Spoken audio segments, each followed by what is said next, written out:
when you walk with open arms towards the sun. You feel the warmth of the rays, and then you know you're alive, and you don't have to be afraid of anything, 'cause you know the truth, and the truth is love, yes it is. Wasn't what they said to you. Welcome to the Bassline. Sonny Fleedman III is a husband, father, and a former service member who is a signatory to the Declaration of Military Accountability. He is a whistleblower with numerous FOIA requests under his belt, who has underscored more than anyone I am aware of the totally incoherent policy of the Veterans Association in regard to COVID injections. I am pleased to welcome to the Bassline the intrepid Sonny Fleedman. How are you, Sonny? I'm doing well, Jeremiah. How are you?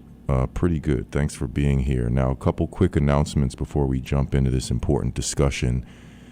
The Bassline archive is available at The Bassline, that's BASSLINE.podbean.com. So please partake in that information. Share those links around. Download them to a hard drive if you could. We want to keep the conversation going and keep the information spreading. Also, please check me out on Substack, Jeremiah Hosea on Substack. And I have a new article called The Macroscopic Lens, relatively new. Please check that out. It goes over a lot of things, and it's loaded with information. JeremiahHosea.com is where you can check out my original music, like the theme song of this show, Love's the Highest Truth. And of course, I'm a chess instructor. I'm the founder of RemoteLearningChess.com. Please sign up for a lesson. If you never learned the game, I'll teach you from scratch. If you haven't played in a while, I'll get you rolling. And certainly if you have young people in your family, sign them up for a few lessons. Chess activates the brain unlike anything else that we are aware of.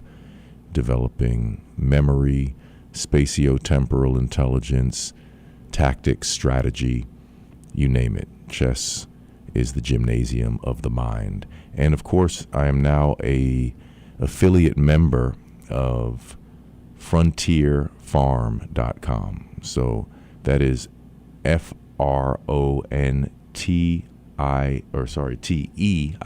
Frontier, don't want to misspell that, farm with a PH, PHARM, so frontierfarm.com, and the code to get a discount is The Bassline, no space in between the two words. The Bassline is your discount code, and that's how you can get a range of chlorine dioxide products, including mouthwash, toothpaste, skincare. And I encourage you to go to frontierfarm.com, where you can peruse the menu over there. And of course, again, the discount code is The Bassline, no space in between the words. So we're going to get into a new conversation here for the Bassline. I try to cover as many subjects as possible. I try to cover a nice wide range when it comes to what I call the COVID event. There's so many things that are tied into that. You have the harms of the vaccines. You have the protocol deaths, as we covered last week. We have the economic aspect of how people were economically devastated. We have so many little details in so many different categories. But one thing we haven't really addressed on this program yet is this question of the military and the fact that service members were mandated to take these now proven to be poisonous injections. And my friend Sonny Fleedman has been on top of this issue to an extraordinary extent, and he's particularly focused on the Veterans Association and the unbelievably contradictory policy that they have in regard to this. So before we get into your activism, Sonny, tell us about your military background. What division did you serve in? How long did you serve in the military, and what compelled you to join the forces? Absolutely. Before I get into that, let me just knock this disclaimer out real quick. The views and opinions I express in this interview are solely my own and do not reflect the positions or views of the Department of Veterans Affairs, the U.S. government, the U.S. military, or any organization, current or former, which I have been affiliated. Now that I got that out of the way. Most of my service was in the North Carolina National Guard. I served on the 30th Armored Brigade Combat Team for more than 15 years, approximately. And I did 2 tours in Iraq, 2 combat tours in Iraq as an infantryman, and I retired due to combat-related conditions in 2014. Okay. And what compelled you into service in the first place? Do you come from a military family? What were the circumstances? No, I didn't come from a military family. I was just, I joined when I was 17 years old, and, I just wanted to contribute to the freedoms that we enjoyed. But ultimately, I think I ended up staying for the 15 years for the camaraderie. Okay, interesting. So let's get into this issue of the Declaration of Military Accountability. What is that? How did that come about? And how did you become a signatory to that document? Oh, well, that's an interesting story because I got very involved in the medical freedom movement after they were mandated, and I ended up working with an organization called Feds for Freedom, and doing a whole bunch of Freedom of Information Act requests and things of that nature. And so I got networked with a lot of people from different areas of the fight, right? And I ended up in a group that was working on this Declaration of Military Accountability, which is an open letter to the American people that was aimed at addressing the failures within the U.S. military leadership regarding accountability for the decisions made during the COVID-19 pandemic, right? So I ended up being pulled into a network of these individuals that were putting out this letter, and it was all service members and veterans, and I was a veteran, and so I was very happy to get on this letter declaring we were going to hold the leadership accountable, and we were going to do everything in our power to do so, and just making that. And I would be remiss if I didn't point out that you can get the information at militaryaccountability.net, and there's also a petition there where anybody who wants to sign and support can sign and support. And I definitely recommend checking out that again at militaryaccountability.net. The actual document was authored by Commander Rob Green, and there was 231 of us, active duty service members and veterans that put our names on it and signed it, the commitment, and then we released it. And what are the goals of the document? To bring accountability to the leadership during the COVID-19 pandemic. So accountability. And, it's a long-term, we recognize it as being definitely a long-term thing. And there's different ideas, Jeremiah, of what accountability is. Mine is more focused on the recognition of the harm. And I'll give you an analogy, okay? A good analogy is a soldier, all right, cannot accidentally fire their weapon. They can only negligently fire their weapon, right? So, you can't accidentally do it. If you fail it, you fire it by mistake, it's negligent. Now, if you fire your weapon and it doesn't cause any harm, you might still be in trouble. But if you fire your weapon and it goes through 3 people, your accountability is going to be much worse than it was than if you just, negligently fired into, the ground, right? You negligently fired into multiple individuals, causing severe harm, probably death, right? So you can't, in my opinion, you can't have accountability without first recognizing the harm. Fair point. And that takes me to the term that you've made many of us familiar with, a rather important term, I would say, which is the term and the concept of a toxic exposure risk activity. So could you take your time and explain to us the significance of that term? Absolutely. So, all right, first I'm going to start with in 2022, right after the entire military was unlawfully mandated to take the COVID-19 injection, okay? The PACT Act was passed, and the PACT is an acronym for Promises to Address Comprehensive Toxins, okay? And what this law did, it was a very broad law covering all types and forms of toxic exposure risks. but there's one particular part of the law called toxic exposure risk activity. Okay, and to make it simple, what this was is kind of for the VA's perspective.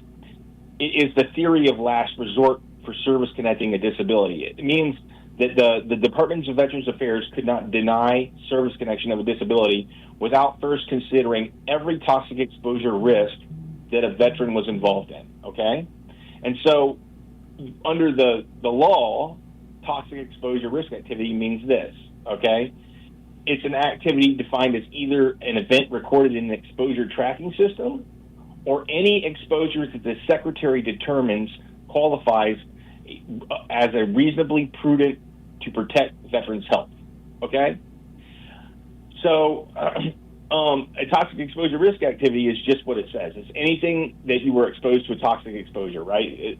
Facts and circumstances, it could be you served in the Gulf War Theater of Operations and you were exposed to airborne hazards. It could be contaminated water at Camp Lejeune. It could be Agent Orange, a myriad of things. But what we're going to talk about is this specific toxic exposure risk activity. The problem is that under this law, of course, the COVID-19 injections, you have multiple mechanisms of toxicity. As you already mentioned, they're poison, but just the basic ones is the lipid nanoparticle, the spike protein that gets produced in your body is a toxin, and then DNA contamination, right? All proven things that are toxic exposure mechanisms of the shot. But the VA underhandedly, in a deliberative document that claims processors used to process claims, told the claims processors, and I'll read it verbatim, vaccines and medications in general are not considered participation in a toxic exposure risk activity because there is no scientific and medical evidence that supports the conclusion that vaccines and medications administered to service members have resulted in long-term adverse health effects. Obviously, that's provably false, right? Yeah. So the issue is that, a toxic exposure risk activity is exactly what it sounds like. It's a exposure to a toxic exposure risk, right? Right. So you've covered this issue inside and out. You know this issue better than anyone I know. I referred in our spaces where we've discussed this to this sort of Wizard of Oz effect where it's hard to get to the person who's making the ultimate decision. There's no one that we can find who's accountable, who officially is the one at the top of the pyramid. What happens when you bring these concerns forward? What layers have you encountered in terms of having this issue addressed? I've actually never heard the VA make any kind of comment whatsoever. And what's important to understand here is what I explained is the person who can change this fraudulent policy in one day is the Secretary of the Department of Veterans Affairs, right? Because it's not it's just a policy. It could be removed in one day, and literally every veteran that was unlawfully mandated to take these shots will be covered for life. But I think that what we're dealing with is more along the lines of, there's several people that have pointed to this issue. There's been multiple articles about it at this point, but it's kind of in a bubble. They haven't been actively challenged, and so they've been able to just ignore the issue. So the VA's never come out and made a statement explaining themselves about this fraudulent policy, and it's been 3 years. Right, that's crazy. So could you go into a little bit more detail, because you've highlighted how there was some sort of document or something going into this concept of the toxic exposure risk activity that included basically everything under the sun, but then they turn around and have this totally contradictory policy when it comes to the COVID injection. So could you go into a little more detail about that? Sure thing. So you think about it, toxic exposure risk activity is anything that is consistent with the facts and circumstances of service, right? So the only thing that they prevent the shots from being considered by putting in the policy is basically says, hey, you guys aren't allowed to consider these, okay? That's basically what it is. The policy is so liberal all right, that think about it like this, right? A veteran can be covered, be considered to be in a toxic exposure risk, right? So much as serving in the airspace of the Gulf for one day, just being there, right? However, you cannot consider a toxic exposure risk for multiple injections of the COVID-19 toxic injection, right?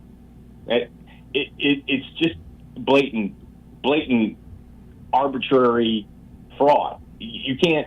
They just made that up. It's like there's no scientific and medical evidence to support the conclusion that so much serving in the airspace for an hour of the Gulf causes like a rare cancer, right? And let me explain the effect of this law. That's very important. So the only thing that this does is it allows the veteran, once the VA concedes a toxic exposure risk, and the veteran has some sort of an unexplained heart condition or a rare cancer or autoimmune condition of some sort, right? Before the VA can deny it, what this does is it forces the VA to order an examination and then a medical opinion to determine that it's least likely as not that this veteran's disability is due to this exposure in service, right? And so you think about it, it's just a matter of common sense because the Department of War has already admitted that the mandate was unlawful as implemented, right? And so you have all these service members unlawfully mandated to take this injection, right? And there's all these concerns of, all these side effects and long-term health conditions, right? And so you would think that the very least that could be done is if the veteran comes down with an unexplained disability, right, that they would the VA would do an examination and provide them a medical opinion to at least determine if it was caused by the injection, right? And so the fact that they liberally construe every other form of toxic exposure risk, like like the VA will concede toxic exposure to chemicals that you would find in your household, right? I mean, literally, because it's part of the occupation, right? And so it's extremely liberal for everything but the injections, right? The facts and circumstances all apply to anything but the injections. You understand? It's just an arbitrary denial, man, of the facts. Yeah.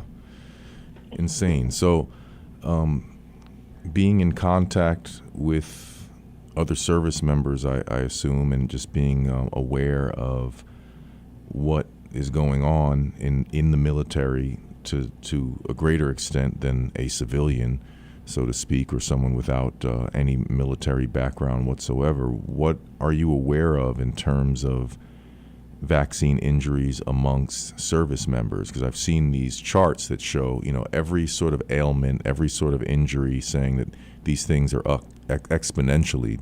Attorney Tom Renz was highlighting this years ago. And I'm wondering, what have you observed in regard to that, and why has there just been no response by the VA or any branch of military as far as I'm aware? Well, that was one of the first things I tried to it was very difficult for me to get medical data from the Veterans Health Administration, but I did it took me a long time with FOIA to get the claims data, all right? And I looked at every diagnostic code under the VA rating schedule, right?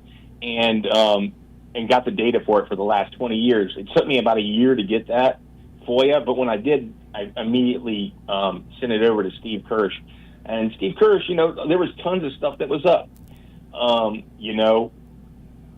right after the shot. The problem is also right after the PACT Act, right? But Steve Kirsch did a good Substack on that. I forget the title of it, but he talks about the data, and he actually posted the data there for anybody that to look at. But there were multiple conditions, heart conditions and cancers that had been elevated. And to be perfectly honest, that claims data would be significantly delayed just by the nature of the way the process works. And so it really needs to be run again, because you wouldn't start seeing like the effects of the shots in the claims data until many, many years after. So it was I think it was about a year ago that I finally got that data, maybe even a little bit more. And so by now it's probably much worse, but I'd have to go back and do that Freedom of Information Act request again and get that updated data. Right. Now, the Freedom of Information Act requests that you've done, how many of these have you requested, and how did you get into that? How did you start taking that kind of initiative? It's hundreds, and probably approaching 1,000. But it was interesting the way I got started on the FOIAs, because, like I said, personally, I was mandated to take the shot in my position, right, within the federal government, and the issue that I had was that I had a religious exemption that I wanted to request, and my agency said, "Hey, we're not going to process your request at this time because we're waiting for guidance from the Safer Federal Workforce Task Force," right? And I took issue with that because I said, "Well, then you can go ahead and rescind the mandate until you get the guidance, because you're giving me a deadline to be vaccinated and withholding my rights to a religious accommodation," right? And so there started the battle, and I ended up meeting up with the folks with Feds for Medical Freedom, and ended up being on FOIA teams, and I did FOIAs on my own, and I did FOIAs for other people, and it just became something that I did, all right? And I just got better at it over time, got better at, learning the legal loopholes and things of that nature, and got faster at drafting requests and knowing where to send them.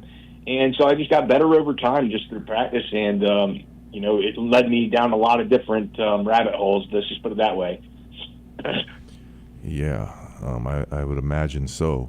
So there was a lot of hope that somehow some of the wrongs would be corrected with the new administration, and some people, of course, say, well, there's been some progress made here and there, and let's just be patient. It's a big bureaucracy, the deep state, et cetera, et cetera. And then there are other people who are just sorely disappointed. And I guess there are people like myself who don't have particular expectations, I guess, from any politician or any particular administration. But from your point of view, what has been the difference in regard to this from the previous administration to the current administration?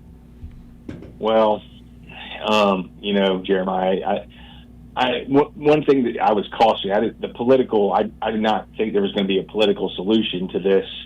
But early on, as I stated before, my primary concern is that you cannot have accountability without acknowledging the harm, right?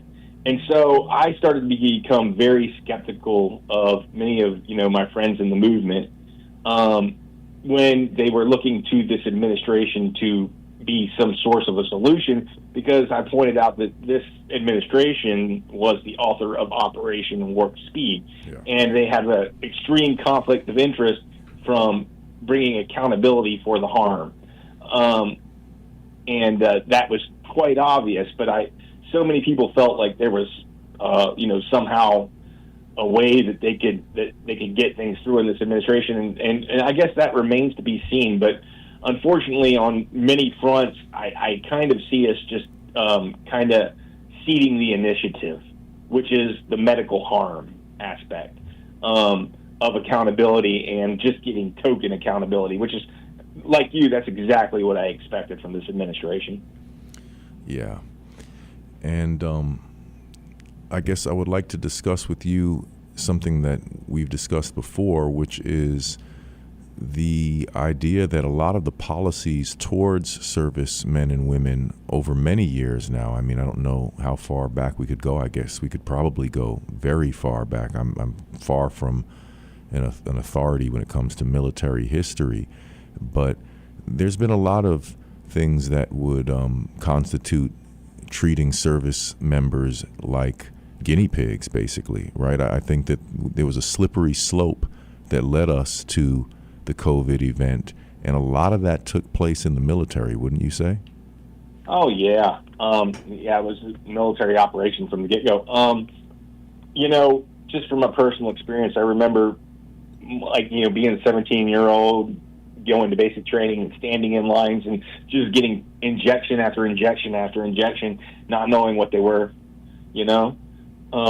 Then, interesting nuance, to consider is if you do a comparison, kind of look at the anthrax injection and how the correlation between the anthrax injection and the COVID-19 injection is that they were both developed as countermeasures, military countermeasures, right? And if you look at the history of anthrax shot, and I approach this with caution because I don't like to muddy the waters on the toxic exposure risk activity subject with the conspiratorial language, but this is worth mentioning that right after they mandated this initial batch of the anthrax shot, they passed the Gulf War Act, which covered veterans for Gulf War exposure, and currently, so even today, with a veteran thinks that they were harmed by the anthrax injection, right? A lot of these lawyers will recommend that they claim it as Gulf War syndrome because, as we discussed earlier, the VA doesn't recognize long-term effects of vaccinations, right? And isn't it interesting that the effects of the anthrax vaccine are so similar to what is Gulf War syndrome?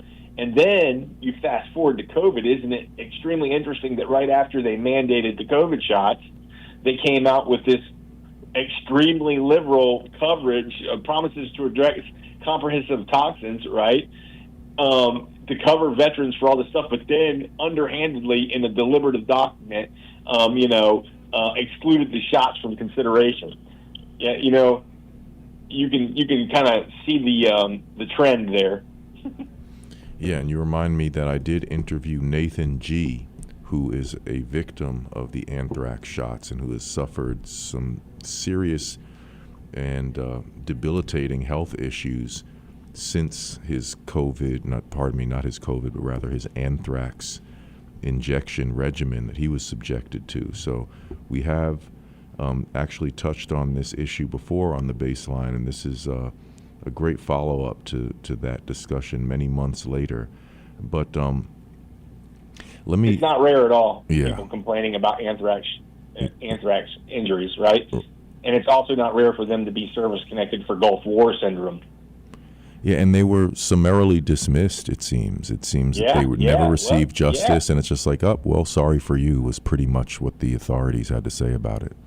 Well, yeah, I think it's interesting that the incentives, support, giving it credit for something else, right? Think about it, they're not considering the anthrax shot, but hey, we'll very liberally consider it as a Gulf War injury, right? Right.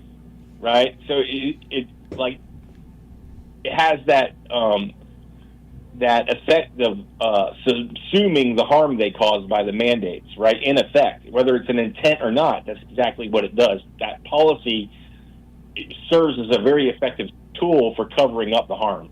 Yeah. Right. Indeed. So you're obviously very motivated in this, and I'm sure a good portion of that comes from you being a veteran yourself, but you're also a father. I know you're expecting your 6th child in a matter of days, so congratulations to you and your family for that. But yeah, very exciting. Yeah, I'm sure. And what are your feelings as a father? Because I'll tell you, I have an 8-year-old and a 5-year-old, and when I first became a father, I was just very excited to be a father. And then this COVID event happened when my son was 3, shortly before my daughter was born, and all of a sudden I started looking at the world in an entirely different way, and I'm thinking, wait a second, what kind of world are my children inheriting here? Are they going to be subjected to bio-tyranny, basically? How much of being a father is part of your motivation to continue raising these issues? Yeah, I think you hit the nail on the head there. Honestly, in a world where the federal government can get away with this sort of open fraud, and so obviously, it leads me to have extreme concern for the dystopian environment that my children are going to have to face. And I would like to I would be remiss if I didn't do everything in my ability to stop that from happening, from stopping, this dystopian future that's, just, it seems like exponentially falling on us, from happening. So, I mean, I'm just, I want to protect my kids. I stopped vaccinating. I'm concerned that my son's peanut allergy might be due to the injections, and, we don't do it anymore. And I know that, my youngest, hasn't had that injections, and he is by far, seems to have less sickness and more healthy than the others, So, yeah, I mean, I would say that, like, if I weren't a father, my motivation to fight this fight was, many times, it feels hopeless, but you want to do everything you can to protect your kids. And I couldn't live with myself if I didn't. But more importantly, for the veterans, I take that very personally. The effect of removing this fraudulent policy that denies the evidence, right, would be every single service member who was ever mandated to take the shot to be covered for life. That would be, a win, a major win. All they'd have to do was remove this fraudulent statement, and then, the claims processors would consider what they were, and then, every veteran that was injected with this, if they came down with an unexplained disability, a rare cancer, and they felt it was due to the shot, would be able to go to the VA and say, hey, I think this is due to the injection, and they would actually give them an examination and a medical opinion. And, after a while, those claims start to build up, and that evidence starts to build up, right? That would be a major win for medical freedom if the VA would simply remove this fraudulent policy. Yeah, I think you're really correct to identify that as a linchpin in what's happening here. That would lead to a lot of subsequent justice, I think, if the VA were to go ahead and acknowledge the evidence, as you pointed out. Let me ask you, being a family man and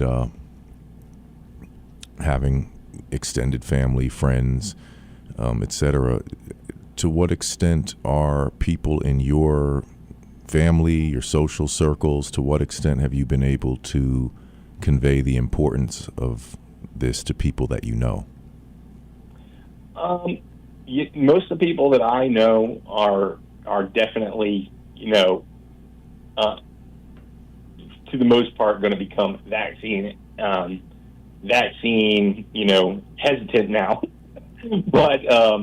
But I would like them to be, as you say it, vaccine abolitionists. What is that? Yeah, vaccine abolitionists. We can't poison our kids anymore. Vaccine abolitionists. I believe that is the appropriate and the smart way to be right now, because I would equate what I've learned is vaccine science is, similar to tobacco science, probably a little bit worse. Yeah, that's a good comparison. So I know we were talking about this in the space the other night, and you take a soldier's point of view to a lot of these things. You don't really indulge in idealism or unrealistic optimism. I don't think that your message is hopeless, but you bring a dry realism to the discussion. And you've highlighted the point that we still have large numbers of people who are not only unaware of the harms of vaccines and the harms that the COVID shots have inflicted, but who openly and continually support mandates. So where does that leave us when we have this large segment of the population that's in favor of not just vaccination, but mandates? Well, if you remember, and I've discussed this before, I did a Freedom of Information Act request with the VA regarding how many of the healthcare workers were actually taking these injections, right? And I got an interesting result, all right? So first off, it's important to understand that the Department of Veterans Affairs is I believe it is the largest integrated health system in the world, okay? So with that in mind, if you knew that just considering the medical professionals, 25% of them didn't take the flu shot, and up to, I think it was like over 50% for 2024. I have to double check my numbers, but somewhere around that. The COVID numbers weren't as solid. Were actually requesting exemptions. They didn't just not take them. They went as far as to request an exemption and go through that process, right, from the flu shot. That's over 100,000, right? Medical professionals. So, if people aren't paying attention to that, I don't really know how else you can help them, right? They seem to be, apathetic intentionally, right? If you have 25% of healthcare workers going as far as to request an exemption to the flu shot, which they're pushing routinely on all of their patients, I don't know what to say. Yeah. So you've done your FOIAs. You've spoken out in a variety of venues. What's next for you in terms of the next phase of the game? There's a lot of people still talking about this issue on a daily basis, and you're one of them. How do you envision continuing to speak out? What new techniques might you employ? What's next for you in terms of this activism? Well, I'm staying on top. I'm actually, going to kind of hyper focus, I think, on the toxic exposure risk activity issue, because I feel like that is the most important. And not even, I think that, Jeremiah, even just the conversation itself is extremely productive if people talk about it, because this is a very nuanced aspect of the fight. Nowhere else are you going to have an area where you can literally talk about the shots in terms of just the harm, rather than getting to the risk-benefit analysis, right? Because the only thing we're asking with Tara is, are there toxic exposure mechanisms to the shot? And then in that case, why are you not covering these service members, right? And you've got to think about, for the medical freedom movement, it's kind of like, and for maybe the people outside of it, the conversation is kind of opening up the Overton window where, the system really doesn't permit it, where we are just focusing on the risk. Because if you think about it, that is almost in the perfect definition, actually a very generous definition for the COVID shots, right? Toxic exposure risk activity. Hey, if you went to the doctor and they say, hey, look, I believe it's safe and effective, but there are toxic mechanisms of the shot, and here's what they are. So when you engage in this, you are engaging in a toxic exposure risk activity. I think if this conversation would be had with most people, that most people would not take the shot. If they would have to explain to them the toxic mechanisms of the shot, they would not take it. But when they say, hey, it's safe and effective, they're not thinking about the overwhelming conflicts of interest that are embedded within that, the meaning of that from the system, right? Safe and effective. It's safe and effective, but yeah, it's also, according to them, but yes, it is also a toxic exposure risk. Yeah, Yeah, I think you make a great point, and it does trouble me, because I do hear that from time to time where people make it seem as though they made an informed choice, and they did not make an informed choice. They were told something was safe, and they were not given a list of all the extensive harms that have been recorded. So, it's not really a choice in the ordinary sense when you haven't been informed as to what this entails, being injected with mRNA, lipid nanoparticles, possibly plasmid DNA contamination, etc. We have a caller from Michigan on the line. Jerry, are you there? Yes. Thanks for calling. How are you? Yes, thank you for taking my call. I was hoping to ask a three-part question, which kind of gets to the fundamental problem, the topic being discussed. Firstly, what crimes were committed? Specific crimes were committed with the COVID mRNA injection military mandates. Second part is, who do you believe are the top 3 criminals responsible for those crimes who need to be prosecuted? And 3, what can viewers or listeners know to understand why such prosecutions have yet to occur? Thank you very much. What do you say, Sonny? I missed it. Yeah, I got disconnected. Oh, wow. Okay, so I'll try to recap. One, what crimes were committed through the mandates is number one. Number two, who would be held responsible, first of all, for these crimes? And 3, what can the public do to be aware of the illegality of what has occurred? How do people start educating themselves, I guess, as to these crimes? What does the public need to know to understand why there have yet to be prosecutions? What does the public need to know in terms of understanding why there are yet to be prosecutions? Well, when we're talking about the military, specifically military accountability and the military mandate, when we're talking about the unlawfulness, that is a very nuanced and detailed topic.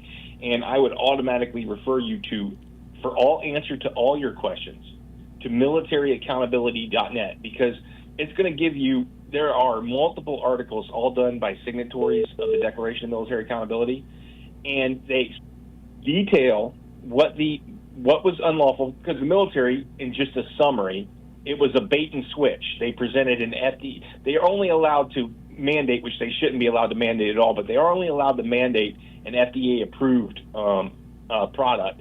And they did a bait and switch where they presented a unapproved product and that's just, the lay person explanation. You can get far more detail by going to militaryaccountability.net, and there's also an opportunity for you, right, to sign a petition from the American people, all right, on committing to holding accountability, because there's different layers of accountability, but from the military perspective, they're all named on that site as well in the Declaration. There's too many to count.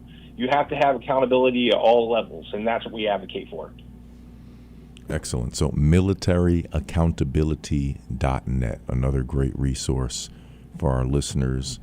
Go peruse that, share that link around, and sounds like another very valuable resource for people who are educating themselves on these subjects. If anyone else would like to call in, we have a little bit of time. The number is 888-874-4888, 888-874-4888. We'd love to hear from you. But, Sonny, so in terms of, your comments, which I agree with, that we can't vote our way out of this, what's your general view of, and this is a broad question, but just the political system? I call it the two-party illusion, one party pretending to be two.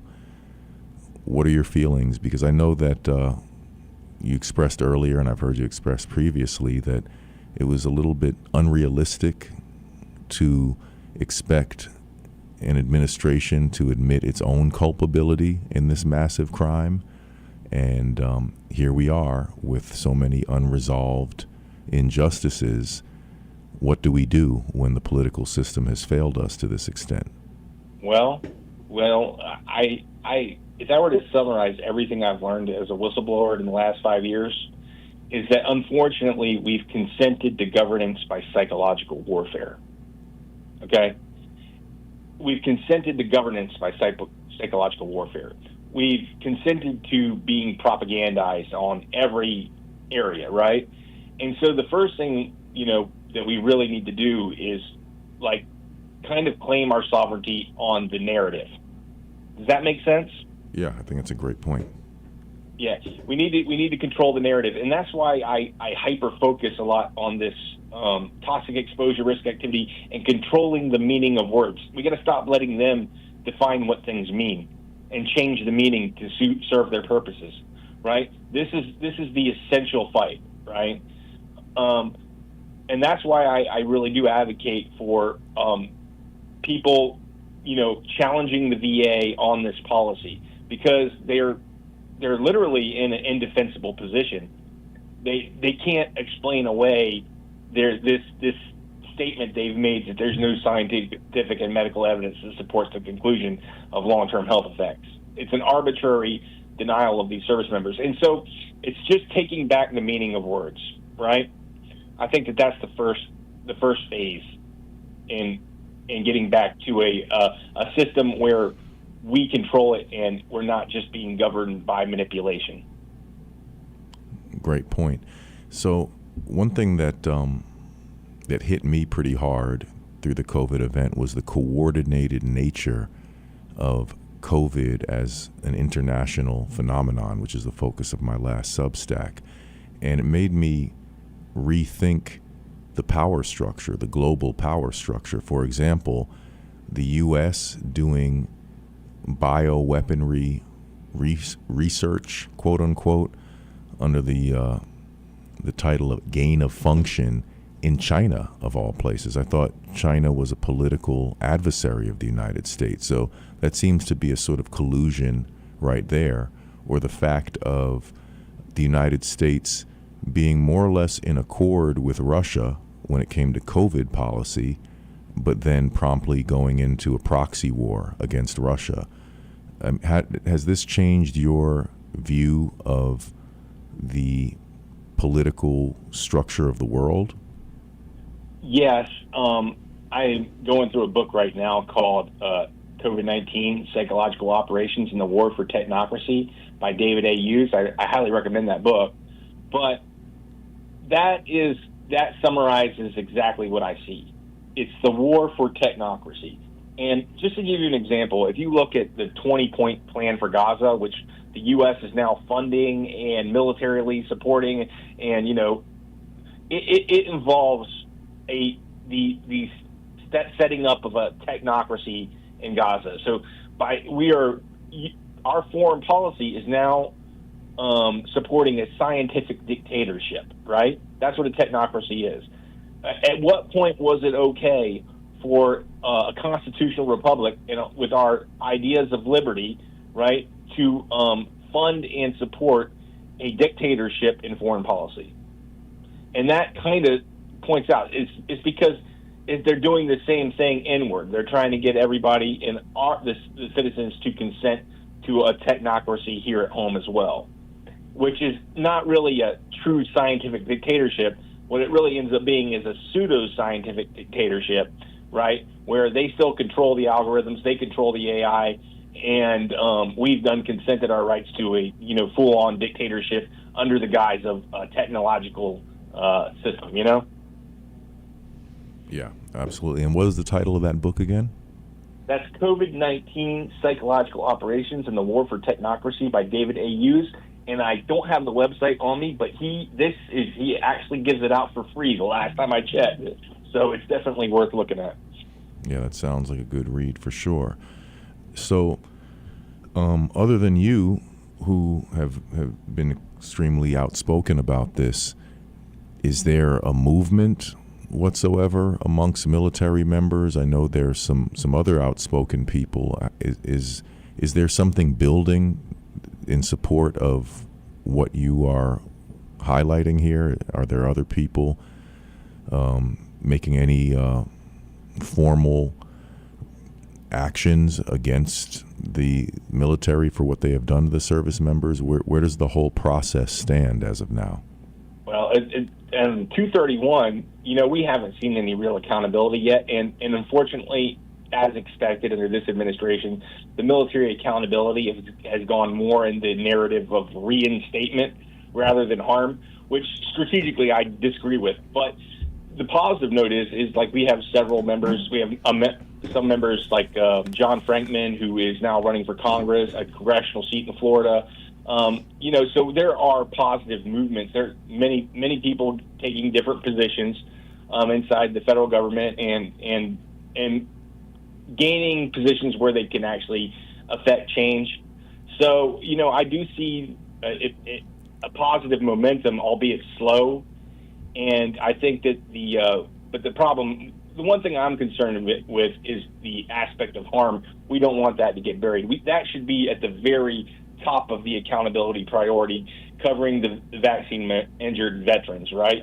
And because, as I explained earlier, accountability is not the same if it's only about reinstatement, as in the fact that it actually did kill and maim people, right? It's not that they unlawfully mandated a safe and effective injection. No, they unlawfully mandated a poison injection, and it killed and maimed a large segment of the population and people in the military. Yeah, absolutely. Excuse me. And yeah, I have to say, I mean, I have an uncle who was stationed in Japan. He still resides there, and he experienced heart issues after his mandated injection. And then shortly thereafter, he was on the verge of kidney failure, and in discovering his kidney damage, they said, and you have liver damage as well. This is a guy who doesn't drink, doesn't smoke, never been overweight, always maintained an active lifestyle for many, many years. And all of these health issues occurred suddenly and shortly after his mandated injection. I also have another uncle in the military who received his shots, and as of now, he's doing okay, knock on wood. But he's also very aware of vaccine injury, and he knows it's not a joke and it's not a lie, because many of his brothers and sisters have reported various health issues. So this hits close to home as well. And yeah, I mean, it's again, in terms of the political structure of things, I mean, I've heard of madmen willing to kill others from other nations in conquest, but just poisoning your entire military writ large. I mean, how strange is that? I mean, what could be the political motivation for trying to injure your own service members? I don't have the answer to that question. But I know it's about control. And, if I were to give you an example of the way that this policy works, hypothetically, let's just say a veteran gets out of service, been out 2 years, right, comes down with a heart condition, right, files a claim with the VA, hey, I have a heart condition, there's nothing in my service treatment records that would show a heart condition at the time or an injury that would lead to a heart condition. And so the Department of Veterans Affairs would say, hey, well, let's look at this and consider all the toxic exposure risks this veteran went into service, right? And they'll say, hey, look, well, we noticed this veteran's young. This veteran doesn't have any family history of heart conditions. We also noticed that veteran never had COVID, right? And so, therefore, we see that veteran served in the Gulf War theater of operations for 3 months in Kuwait, right? And so it must be as least likely as not that his heart condition was due to that service in Kuwait and exposure to airborne hazards. And you know what they didn't look at? The 3 Moderna shots, right? They didn't even consider them. And that's kind of the situation you're looking at. Yeah. It's been happening for 3 years. Yeah, unbelievable. So yeah, in regard to, I guess, Moderna and the others, you mentioned Moderna. Were the service members allowed to take the J&J, the one and done, as they call it, or was it streamlined through one corporation or another? I don't think that was part of it. I think that got stopped early on, as I remember correctly. I mean, I'd have to look at my records, but I know that wasn't there issues with that, and then they dropped it pretty early on. Yeah, they suspended it shortly, and then actually it's interesting that J&J pulled their own EUA. It was not the FDA or any sort of regulatory body that suspended the J&J shots. J&J quietly eased away from the scene and requested that their own EUA status get removed, which is interesting because there wasn't much comment about that. Well, yeah, and I know that they actually, during Operation Warp Speed, J&J was actually involved with the veterans there, and they were, the trials were done with a large majority of the veterans, right?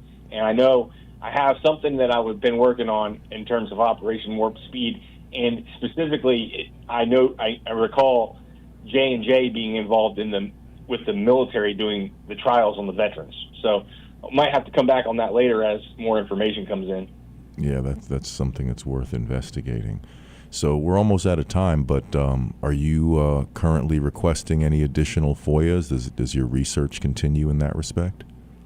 Yeah, like I said, I've kind of slowed down on the FOIAs because I literally you have to do appeals and you have to follow up on them, and I have a lot of pending requests just coming in, and it's a little overwhelming. And like I said, I feel like I need to more, believe it or not, even just kind of focus on this toxic exposure risk activity policy, right? Because as long as that's going on, nothing else. It's blatantly open fraud, right? If they can get away with that, they can get away with anything, right, Jeremiah? Yeah. So it seems that's the issue that needs the focus. That's the most clear cut and dry. And as long as that's going on, there's really no hope for anything else. And that's just kind of my opinion. So I actually plan to just kind of focus in even more on that issue. Maybe look at it from a couple different angles. Maybe do some more FOIAs to see if I can uncover the harm caused a little bit more. But yeah, I'm going to focus on that. Yeah, absolutely. Well, thank you so much, Sonny. We're pretty much out of time here. Keep up the great work. I think you are correct in focusing on this toxic exposure risk activity issue. And I think it's great that you bring that phrase to the forefront for people to remember and to share with others. I will talk to you guys next week. We're starting a new community on X this Sunday, if you could join us. It's called End All Tyranny.